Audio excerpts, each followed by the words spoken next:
My name is Donna. I'm 33. The day my father's will was read, the room felt colder than the funeral. We were in Mr. Harrison's conference room, long oak table, blinds half closed. Afternoon light cut into thin white lines across the paperwork.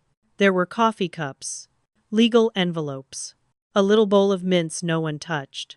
It should have felt professional. It felt like a stage. Ryan sat across from me. New suit, fresh haircut, that smile he wears when he thinks someone's watching. Mr. Harrison adjusted his glasses and started reading. To my son Ryan, he said, I leave the company and its assets. Ryan let out a small breath through his nose, like he'd been expecting applause. Of course he had. Mr. Harrison kept going. To my daughter Donna, I leave. He paused. Just for a second. I heard the pause. The farmhouse. Silence. Then Ryan laughed. Not a polite laugh, not a breath. A real laugh. Sharp, bright, expensive. He leaned back in his chair and shook his head. Oh, wow. Okay. No one else moved. He looked right at me. Guess that's what you get for playing nurse all year. I felt my shoulders lock, but my face didn't move. He kept going. Meanwhile, I get the business. The contracts. The actual money. He tapped the folder in front of him with 2 fingers. Dad always said I had his mind. He said it loud, like he wanted it on record. The room wasn't big, but in that moment it felt like the walls pulled back and I was sitting under a light. Even the paralegal in the corner looked down at her lap. She didn't want eye contact with me.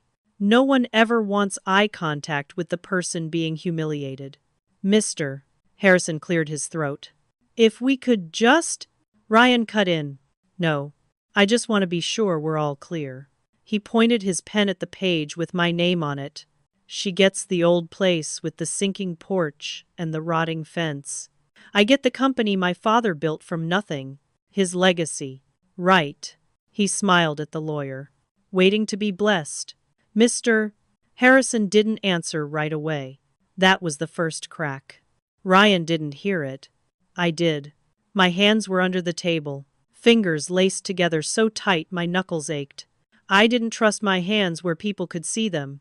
I stared at the grain of the wood instead of his face.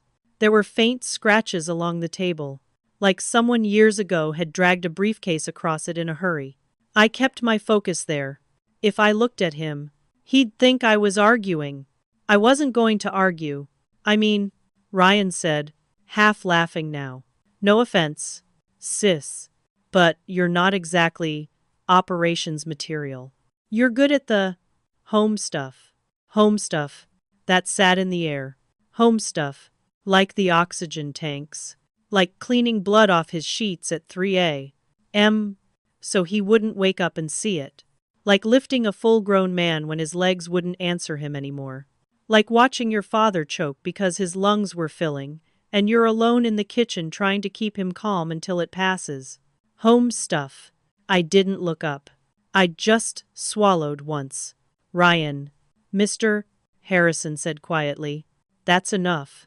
Ryan smiled. Like this was entertainment. Like we were all friends. It's fine, I said.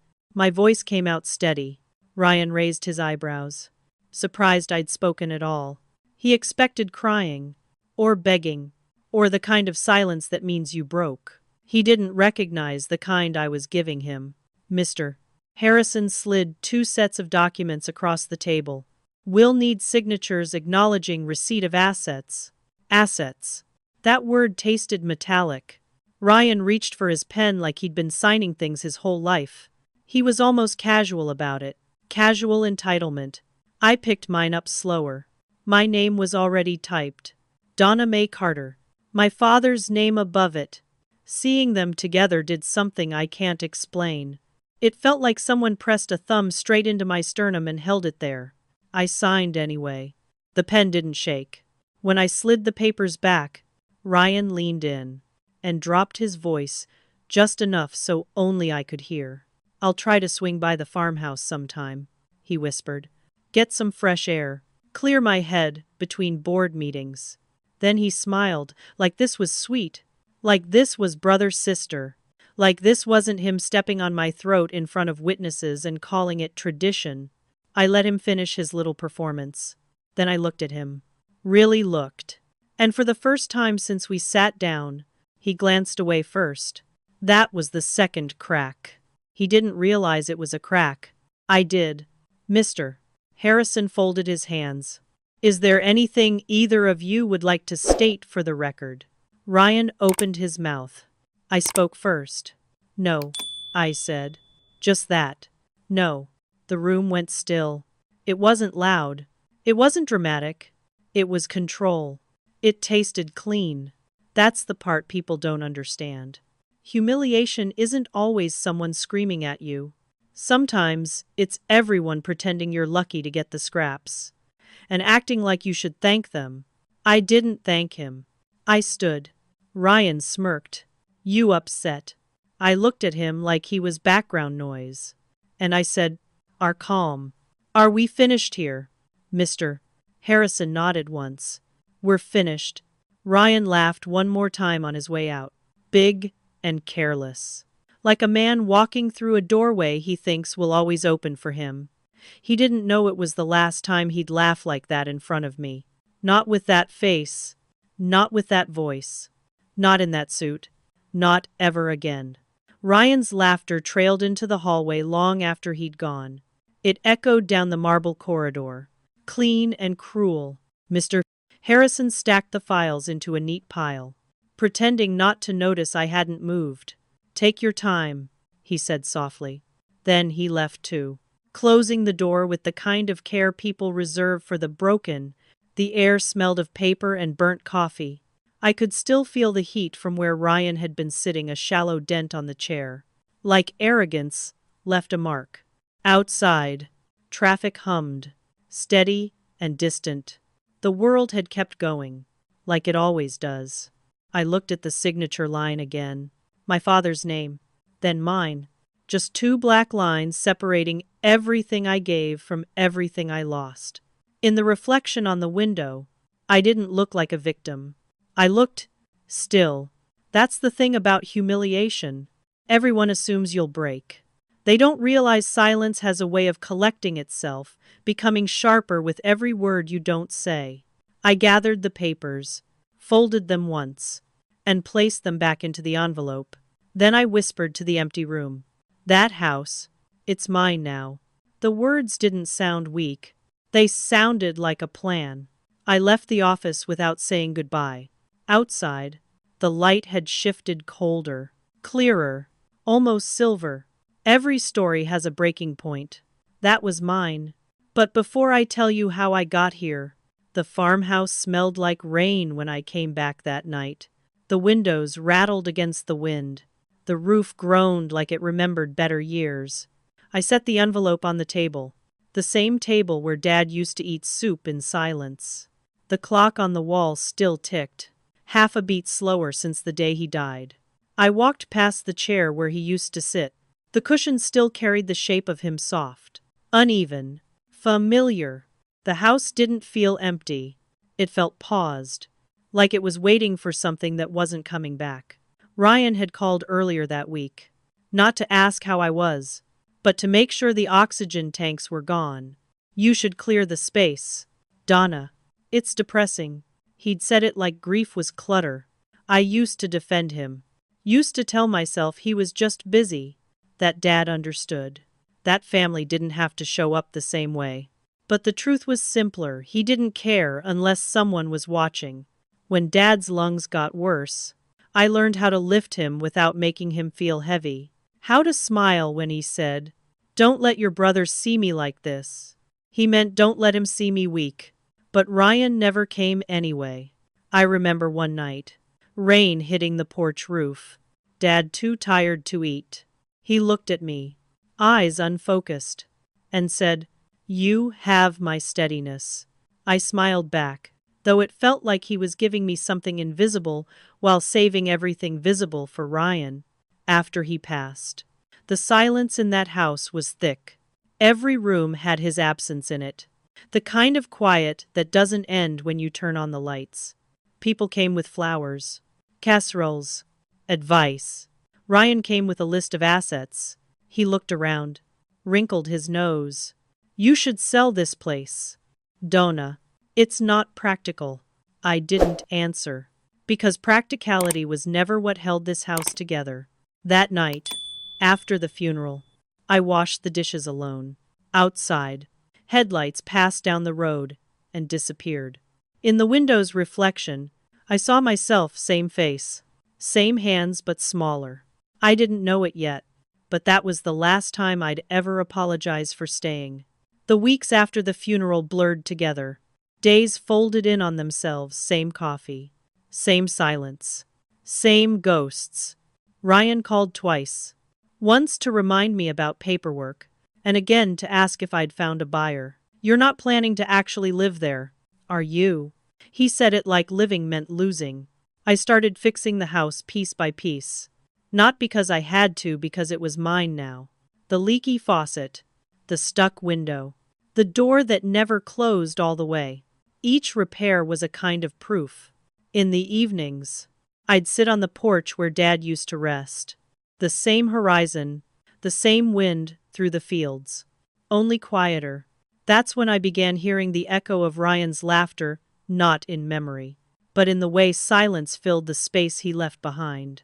Neighbors stopped by less often. Pity has an expiration date. People move on. They always do. I didn't mind. I was learning how to stand in the quiet without shrinking. One night I went through Dad's old desk. Folders, ledgers, a broken watch. Buried under the papers was a photograph Dad at 25, standing in front of the first factory. His handwriting on the back. Start small. Build slow. It hit me, then he wasn't talking about business. He was talking about endurance. Outside, the wind rattled the shutters again. I looked at the photo, then at the wall where the paint had started to peel. Something in that stillness felt alive again. Ryan had his empire. I had the silence. And I was beginning to realize which one lasted longer. It didn't take long for the humiliation to travel. News spreads faster when it smells like pity. Ryan Carter inherits the family company. His sister receives the farmhouse. The headlines didn't mention my name, just sister. That was enough. At the grocery store, people smiled too kindly. Such a shame. One whispered when she thought I'd walked away. I hadn't. Ryan, meanwhile, filled every inch of the city's paper. Photos of him shaking hands, standing beside my father's logo, smiling like he'd built the empire himself. The caption under one photo read, "Continuing his father's legacy." It's, I stopped reading after that. He called one morning. "Hey, just checking in. You okay out there?" The words sounded generous, but the tone was bait. I could hear ice clinking in his glass. "I'd offer you a position, but, you know, we're streamlining." Streamlining. He said it the way people say discarding. I didn't answer. The silence stretched between us until he laughed. Always the quiet one. Huh. Some things never change. Then he hung up. The house felt smaller after that call, not because it was, but because I realized how long I'd been trying to fit into a space someone else defined. A week later, I drove past the company building. Glass walls, gold letters, and Ryan's car parked in the spot marked CEO. Through the window, I saw him shaking hands with men who used to call my father Sir. Now they called Ryan partner. He caught me watching from the street. Didn't wave. Didn't even blink. Just turned, lifted a glass of something amber, and smiled. I left before the light changed. That night, I sat on the farmhouse floor, surrounded by unpaid bills and sympathy cards. The same silence that once felt peaceful now felt heavy, like it had weight. I thought about Dad's voice, how even at his weakest, he spoke with calm authority. I wondered when I had stopped inheriting that part of him. Then I realized I hadn't. It was just waiting for the right moment to surface. The following weeks were a quiet repetition of small humiliations. Ryan's name appeared everywhere: local news, charity boards, interviews, where he said, "My father taught me everything about hard work." He never mentioned who cleaned the floors under that hard work. Once, I ran into one of Dad's old accountants. He smiled too much. "Your brother's really taking the company places," he said. Then, softer, "You must be proud, proud." That word felt like paper in my mouth.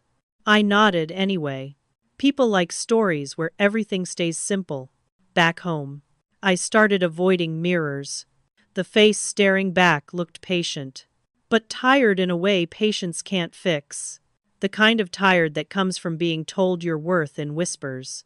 One afternoon, while fixing a broken step on the porch, I heard Ryan's voice again, not in person, but from a podcast. He was laughing, telling stories about legacy and vision and sacrifice.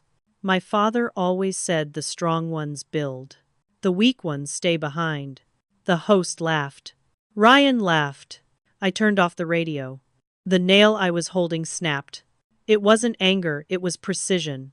That's how quiet fury feels. It focuses. I walked inside, found Dad's old tool chest, the one he said never failed him once. Inside, I saw a box of documents, the kind you keep because you don't know why you shouldn't. Receipts, old trust letters, land maps.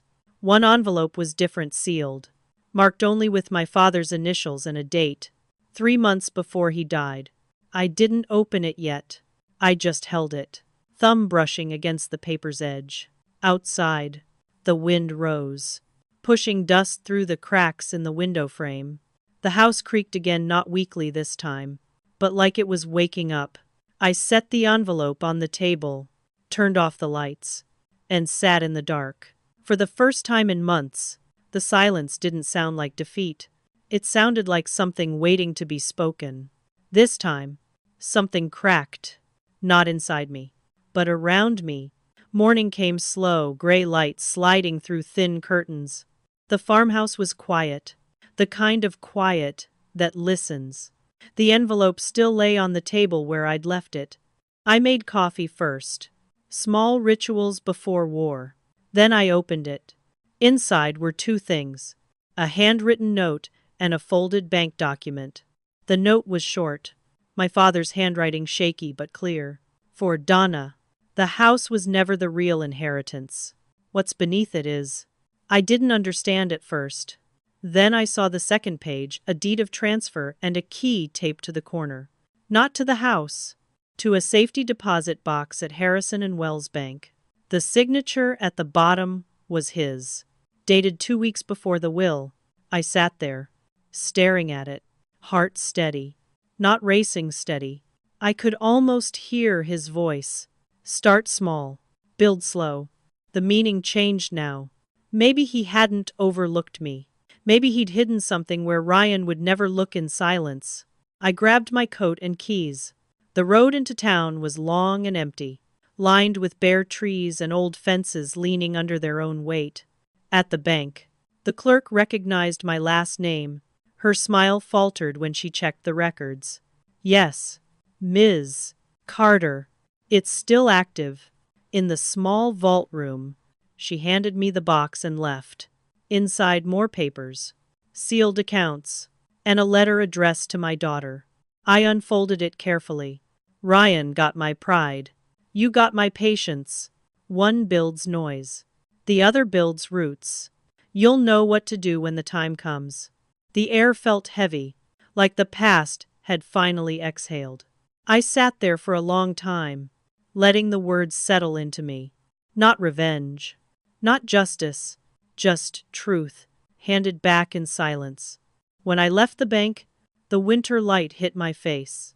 It didn't feel cold anymore. It felt earned. I drove home with the box beside me on the passenger seat. Every mile between the bank and the farmhouse felt like a boundary crossing from the version of me that accepted things to the one that didn't. The road curved through the fields. Frost clung to the grass, thin and glinting. Dad used to say winter showed who could endure without bloom. I understood that now. When I reached the house, I carried the box inside and set it on the floor. The quiet that greeted me wasn't hollow anymore, it was listening. I went through the documents one by one: property deeds, company ledgers, an old joint account between my father and the firm. There it was, the missing share transfer. Dated years before the diagnosis. He'd already shifted a portion of ownership into my name. No one had ever noticed. Ryan had been so busy chasing applause. He never read the fine print of his own empire. I laughed once. Quietly. Not cruelly, just at the symmetry of it all. The man who talked about legacy had never understood what one looked like. On the last page, there was a line written in my father's hand. Never beg again. I pressed my thumb over the ink, tracing each word until it felt like a pulse. That night, I didn't sleep. I sat by the window with the lamp off, watching frost spread across the glass like veins. Outside, the fields glimmered pale silver under the moonlight, the same shade that filled the lawyer's office the day Ryan laughed. Only this time, the silence belonged to me. When morning came, I placed the documents back in the box and locked it. I didn't plan to use them yet. Power is quieter when it waits, and I was done waiting for permission to exist. 2 months later, the phone rang. Ryan's voice filled the line, thinner now, rough around the edges. Donna. Hey, been a while. I said nothing. Just listened to the sound of him trying to find his footing. Listen, there's been some liquidity issues. Temporary. You know how markets are. Markets. He couldn't even say trouble. I could hear movement behind him, the hum of a crowded room, the nervous laugh of someone pretending I might need to leverage a few assets. Short term, of course. The old house. I cut in. Calm. No. A pause. Sharp. Clean. He tried to laugh it off. Come on, sis. Don't be dramatic. It's family. Exactly. Silence again. I could hear him swallow. You're serious. I was the day you laughed. He said nothing for several seconds. Then, you don't know what you're doing. I do now. The call ended before he could find the next lie. I placed the phone down carefully, like setting glass on marble. Then I opened the box again. Inside were the shares. I touched. Proof of ownership and something better. Choice. Power that didn't need to be seen to exist. Later that week, the news broke quietly. A missing audit. Frozen accounts. The company Ryan had paraded as a monument to our father was sinking under its own weight. I didn't gloat. I just folded the newspaper, set it beside my coffee, and watched the steam rise. People think revenge is loud. They don't understand it can also sound like nothing. Just the hum of peace, returning to its rightful place. A week later, Mr. Harrison called. His voice was careful, the way people speak when they already know the answer. Donna, there's been a development. Ryan's requested a meeting. I said. Where? Here. Same room. The same room. The will room. The stage where he once laughed. When I arrived, Ryan was already seated. His confidence didn't follow him this time. His suit was expensive, but it didn't fit right anymore. Pride rarely survives the wash. He didn't meet my eyes. You know, Dad would have wanted us to. Stop. He froze. You used his name to humiliate me. Don't use it to save yourself. Mr. Harrison cleared his throat. Ryan's here to request a temporary transfer of ownership to stabilize operations. I opened the folder in front of me. The documents I'd found my father's sealed signatures, dated and verified. He already made one. I said, years ago. Ryan looked up, confusion flickering into panic. That's not possible. Mr. Harrison adjusted his glasses. It's authentic. Ryan, I've reviewed it myself. The color drained from his face. It was quiet, except for the faint hum of the ceiling vent. He reached across the table. Donna, please. You can't. You taught me something. Remember, the strong ones build. The weak ones stay behind. His mouth opened, but nothing came out. I closed the folder. I'm done staying behind. When I stood, his chair scraped against the floor, desperate to follow. But he didn't. The same light slanted across the table, cold and silver, the same light that once cut me open. Only this time, it drew clean lines around him instead. I left him there, drowning in the silence he'd once enjoyed. He used to think humiliation was power. He just never expected to taste it. The weeks after the meeting felt different, like the air around the farmhouse had changed its weight. No more calls. No more headlines. No more laughter echoing through rooms that didn't belong to him anymore. I didn't celebrate. There was nothing to celebrate. Justice, when it finally lands, doesn't make noise. It just settles slow. Exact. Inevitable. Every morning, I opened the curtains and let the light in.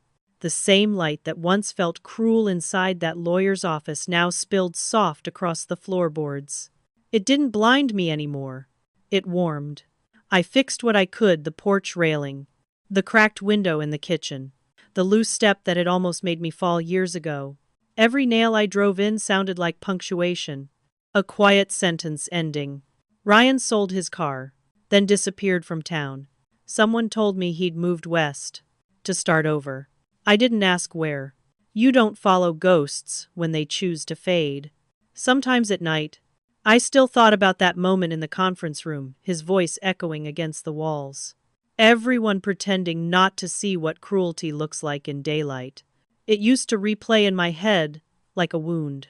Now, it's just a fact. The farmhouse no longer felt like a burden. It felt earned. A monument built out of silence and patience, not pride. I sat on the porch one evening, the last light folding itself over the fields. The same spot where Dad once said, "You'll be fine, Donna." He was right, but not in the way he meant.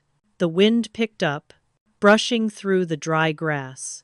No applause, no revenge speech, just quiet. And in that quiet, I finally exhaled. Days passed easily now, marked only by the sound of wind through the fields and the kettle whistling in the kitchen. The world didn't ask anything of me anymore. It just let me be. Sometimes I'd find old things of Dad's: a pen with his initials, a receipt from the hardware store, his watch that had stopped at 3. Shirtsy. I didn't fix it. Some things are meant to stay still, to remind you what time once cost. One afternoon, I went through the last of his boxes. At the bottom was the original letter he'd written to the lawyer, the one instructing the unequal inheritance. The ink had faded, but the meaning hadn't. I want each child to receive what they truly valued in life. Ryan wanted control. I wanted peace. And somehow, Dad had given us both. I walked outside, barefoot, the grass cool under my feet. The air carried the faint scent of wood smoke and early rain. Out on the horizon, the company's old trucks were being auctioned off, small dots moving against the sky. I didn't feel triumph. I felt release. The mailbox creaked when I opened it. Inside was a single envelope. No return address. A check. Unsigned. Blank. Ryan's handwriting on a note. "You win." I folded it once and fed it to the fireplace. The flame caught quickly. Bright. Clean. Gone. As the light faded from the window, I whispered to the empty room, I didn't win. I just stopped losing. Outside, the wind stilled, like it agreed. And in that hush, I finally understood what Dad meant by roots. They don't grow loud. They grow steady. A month later, I drove into town for the first time in weeks. The streets were the same. Same diner. Same hardware store. Same people who once looked at me with pity. Only now, no one looked twice. Peace has a way of making you invisible again, but this time, it didn't hurt. I stopped by the cemetery on the hill. The grass was dry, the air still. Dad's headstone stood simple, his name. The years. Nothing else. I brushed the dust off the carved letters with my sleeve and placed a white rose on the stone. the same kind he used to grow behind the farmhouse. I sat there for a while, watching the clouds move slow across the sky. No words, no prayers, just breath. Sometimes silence is the only thing honest enough for closure. Before I left, I said softly, "You were right. I'm fine." Then I stood, hands in my coat pockets, and looked out over the valley, the fields, the town, the company's sign, half hidden behind the trees. Everything he built, everything Ryan tried to own, all of it folding quietly into the same horizon. I turned to go. The wind caught my hair, carrying a trace of rain. Behind me, the rose tilted, its petals trembling in the light. No music, no applause, no forgiveness, just one line, steady in my mind as I walked away. He got what he wanted. I kept what mattered.